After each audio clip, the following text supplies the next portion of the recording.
చిత్రంగదుని అహంకారం అతని అకాల మరణానికి కారణమైందా? రాజు శాంతనుడు మరియు రాణి సత్యవతులకు జన్మించిన పెద్ద కుమారుడు చిత్రంగదుడు. అతని జననం రాజ్యంలో ఉత్సవంలా జరిగింది. చిన్నప్పటి నుంచి అతను ధైర్యవంతుడు, గర్వంగా ఉండే స్వభావం కలిగినవాడు. ఆయుధ విద్యలో ప్రావీణ్యం సాధించాడు. యువరాజుగా సింహాసనాన్ని అధిరోహించాడు. యుద్ధరంగంలో అతని పరాక్రమానికి సాటి ఎవరూ లేరని అందరూ భావించేవారు. కొంచెం కొంచెం అతనికి గర్వం పెరగసాగింది. ఒకరోజు గంధర్వుడైన చిత్రంగదుడు అతనికి ఎదురుపడ్డాడు. నా పేరుతో ఇంకొకరా అని అతనికి అహంకారం పెరగసాగింది. పేరు ఒకటే కావడంతో ఎవరు శ్రేష్ఠుడు అన్న పోరాటం 3 సంవత్సరాలు కొనసాగింది వారిద్దరి మధ్య. చివరకు గంధర్వుడు యువరాజైన చిత్రంగదుణ్ణి సంహరించాడు.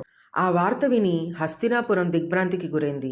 రాజభవనం శోకసముద్రంగా మారింది. ప్రజలు తమ యువరాజుని కోల్పోయి విలపించారు.